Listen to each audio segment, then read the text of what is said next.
What happens when a legendary actor refuses to play nice with a talk show host who thinks she can steamroll anyone?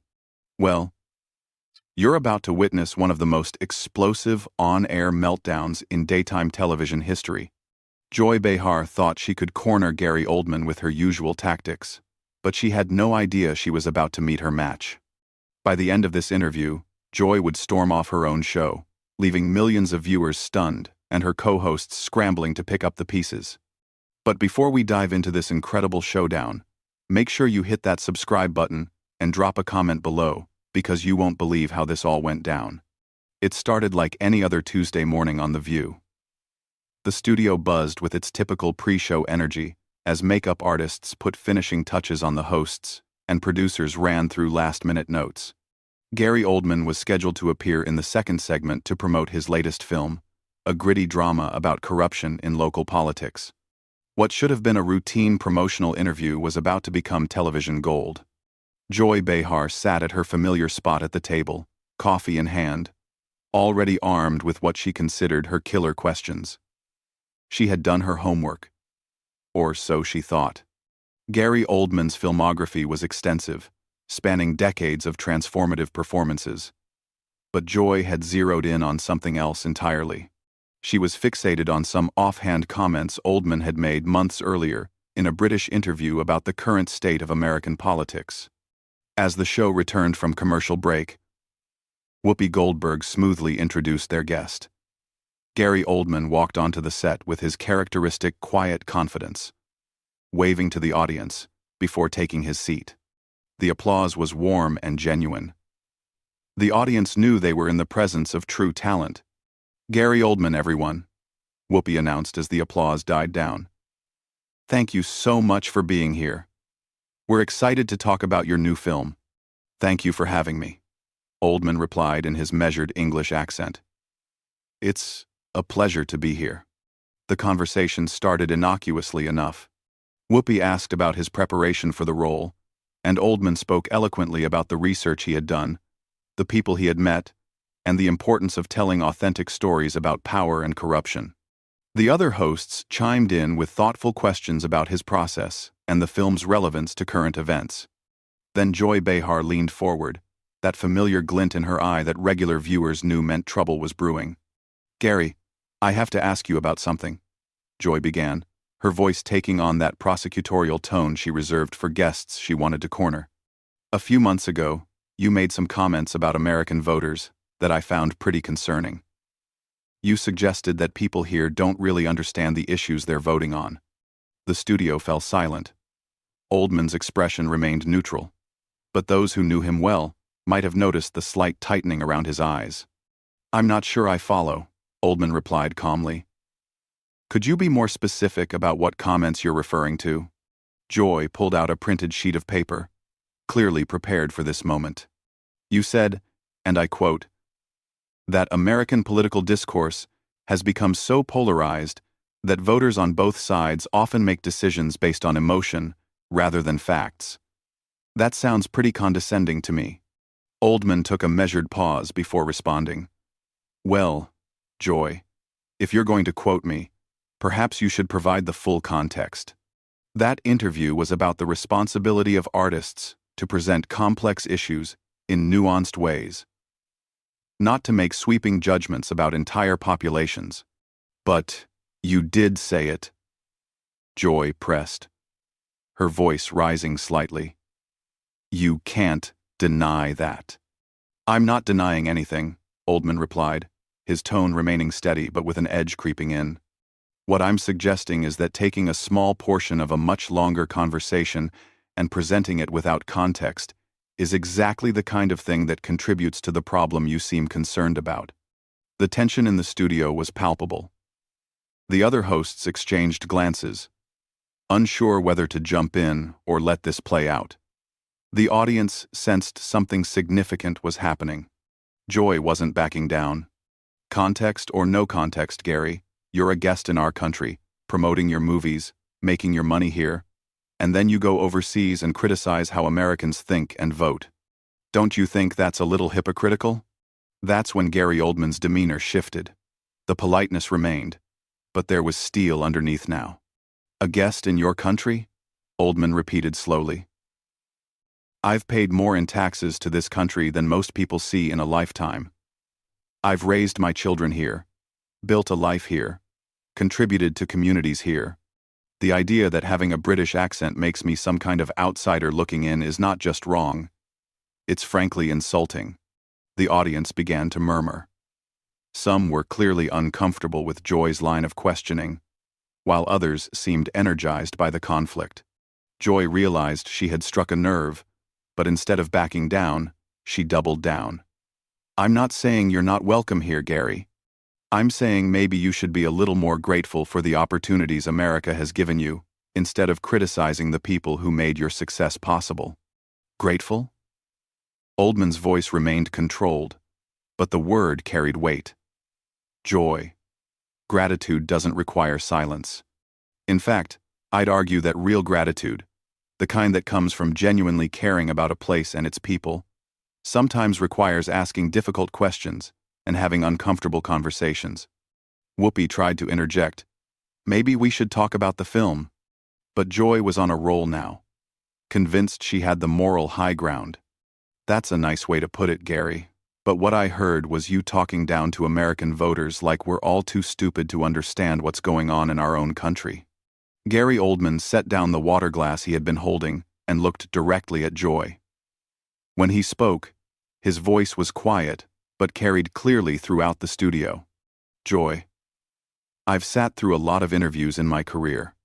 I've been asked provocative questions, challenging questions, even hostile questions. But what you're doing right now isn't journalism. It's not even good television.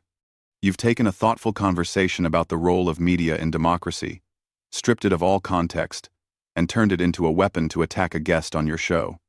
If anyone here is talking down to people, it's you, talking down to your own audience by assuming they can't handle nuance or complexity. The silence that followed Gary Oldman's measured rebuke was deafening. Joy Behar's face flushed red, her carefully applied makeup unable to hide the anger bubbling beneath the surface. She wasn't used to being called out so eloquently, so completely, and certainly not on her own show. Excuse me? Joy's voice cracked slightly as she tried to regain her composure. I think you're being a little dramatic here, Gary. I'm just asking legitimate questions.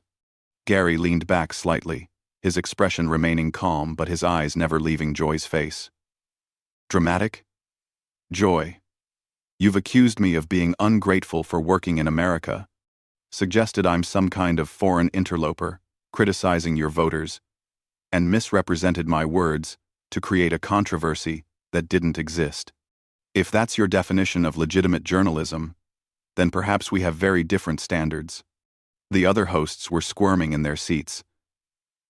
No, Joy interrupted sharply, her famous temper now fully unleashed. I can speak for myself. Thank you very much. And what I'm saying, Gary, is that you seem to have a real problem with Americans having opinions about your opinions. Isn't that exactly the kind of elitist attitude that people are tired of? Oldman's eyebrows raised slightly, and for the first time since the confrontation began, there was a hint of amusement in his expression. Elitist? Joy, you're sitting on a national television show, interrupting your guest, misquoting him, and then attacking him for defending himself. If we're talking about elitist behavior, perhaps you should look in a mirror. The audience gasped audibly. Several people could be heard murmuring in agreement. Joy's face went from red to purple.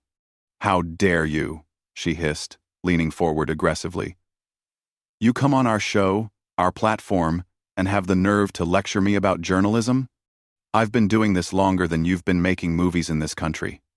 And yet, Oldman replied with devastating calm, experience doesn't seem to have translated into wisdom or professionalism. Joy shot up from her chair so violently that it rolled backward several feet. That's it! I'm not going to sit here and be insulted by someone who thinks his British accent makes him better than everyone else. Joy, please. Whoopi tried to intervene, but Joy was beyond reason now. No, Whoopi. This is exactly what's wrong with Hollywood and the media. These people come here, make millions off American audiences, and then turn around and act like we're beneath them. I'm sick of it. Gary Oldman remained seated, his hands folded calmly in his lap. Joy. At no point have I suggested that anyone is beneath me. What I have suggested is that you're behaving unprofessionally, and your response is proving my point rather spectacularly. Unprofessionally? Joy's voice was now approaching a shriek. You want to see unprofessional? Unprofessional is coming on a talk show and acting like you're too good to answer direct questions. I've answered every question you've asked. Oldman replied evenly. What I haven't done is allow you to misrepresent my words or attack my character without responding. If that makes you uncomfortable, perhaps the problem isn't with my answers. Sarah Haynes jumped in desperately. Maybe we should take a commercial break. No, Joy shouted, spinning to face her colleague. We're not taking a break. I want everyone to see this. I want them to see how these Hollywood elites really feel about regular Americans. Gary Oldman finally stood up, his full height and presence commanding the stage in a way that made Joy's theatrics look even more unhinged by comparison. Joy, he said, his voice cutting through her hysteria like a blade. I've spent my entire career playing characters, studying human nature, understanding what drives people to behave the way they do. Right now, I'm watching someone who's so desperate to be right, so terrified of being challenged, that she's willing to embarrass herself and her colleagues on national television, rather than admit she made a mistake.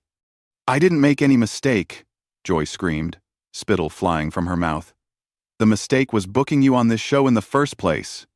Perhaps, Oldman agreed quietly, but not for the reasons you think. The calm way he delivered that line seemed to break something inside Joy. She turned to the producers standing off camera. Get him out of here, she demanded, pointing at Oldman like he was some kind of criminal. I'm not doing this anymore. Either he goes, or I go. Whoopi stood up now, trying to restore some semblance of order. Joy, let's just calm down and...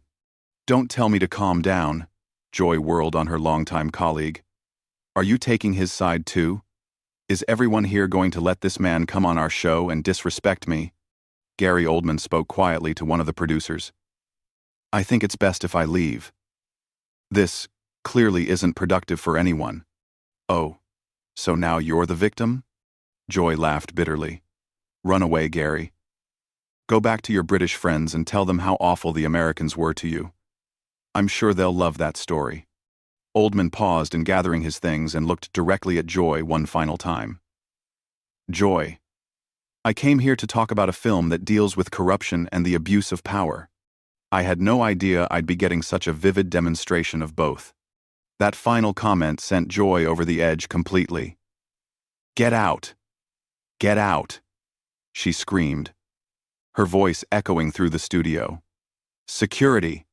I want him removed from the building. The absurdity of calling security on a guest for the crime of defending himself wasn't lost on anyone in the studio. The audience began to boo, though it wasn't clear if they were booing Oldman's treatment or Joy's behavior. Gary Oldman walked calmly toward the exit, stopping only to shake hands with Whoopi and the other hosts, pointedly ignoring Joy's continued ranting. This is exactly what's wrong with this country. Joy continued shouting, even as Oldman disappeared backstage. No respect. No respect for the people who built this industry. Ana Navarro, who had remained silent throughout the entire exchange, finally spoke up. Joy, maybe you should. Maybe I should what? Joy spun around, her hair disheveled, her makeup smeared. Maybe I should apologize for standing up to someone who thinks he's better than us. The studio was in chaos. The audience was buzzing with confused chatter. The other hosts were looking at each other in bewilderment, and the producers were frantically trying to figure out how to salvage the show. Whoopi Goldberg stepped forward, her voice carrying the authority of someone who had navigated countless television crises. Joy, we need to get back to the show. We have a live audience. We have cameras rolling. But Joy was beyond caring about the show, the audience, or her professional reputation. Her chest was heaving, her hands shaking with rage as she stared at the spot where Gary Oldman had been sitting just moments before. "I can't do this anymore," Joy said, her voice suddenly dropping to an eerie whisper that was somehow more unsettling than her screaming had been. "I can't sit here and pretend that what just happened was okay." Sarah Haynes tried to approach her colleague. "Joy, honey, let's just take a breath and—" "Don't." Joy held up her hand like a stop sign. "Don't try to manage me right now, Sarah. I know what everyone is thinking. I know you all think I went too far. I know what everyone is thinking. Don't try to manage me. Too far." The studio fell silent, except for the low murmur of the confused audience. The cameras were still rolling, capturing every moment of what was becoming the most dramatic meltdown in daytime television history. Ana Navarro cleared her throat carefully. "Joy, maybe we should discuss this privately." Joy let out a harsh laugh that echoed through the studio. "Privately? There's nothing private about this, Anna. Everyone just watched me get humiliated by a guest on my own show. There's no coming back from that." "You weren't humiliated," Sonny Hostin said gently. "It was just a heated discussion that got out of hand." "A heated discussion?" Joy's voice rose again. "Sonny, that man just called me unprofessional on national television. He basically said I don't know how to do my job. And you know what? Maybe he's right." The admission hung in the air like a bomb that hadn't quite exploded yet. The other hosts exchanged worried glances. Whoopi moved closer to Joy, speaking in the soothing tone she usually reserved for the most difficult guests. "Joy, you've been doing this job brilliantly for years. One difficult interview doesn't change that, doesn't it?" Joy's eyes were wild now, darting between her colleagues and the audience. "Because I'm standing here, and I realize I don't even remember why I was so angry at him. What was I trying to prove? That I could bully someone into agreeing with me? That I could humiliate a respected actor because I didn't like something he said months ago in a completely different context?" The raw honesty of the moment was startling. Joy Behar, known for her quick wit and sharp tongue, was falling apart in real time. "I've become everything I used to hate about television," she continued, her voice breaking slightly. "I've become the person who attacks people for sport, who twists words to create drama, who cares more about winning an argument than having an actual conversation." The audience was completely silent now, sensing they were witnessing something unprecedented. Even the most seasoned television viewers had never seen anything quite like this. Joy looked directly into the camera, her makeup streaked, her hair a mess, but her eyes suddenly clear and focused. "You know what? Gary Oldman was right about everything. I am unprofessional. I did misrepresent his words. I did attack him for no good reason except that I thought I could get away with it." She paused, taking a shuddering breath. "Well, I can't get away with it anymore. Not with myself." Whoopi reached out to touch Joy's shoulder, but Joy stepped back. "I'm done," Joy said simply. "I'm done with this show. I'm done with this chair.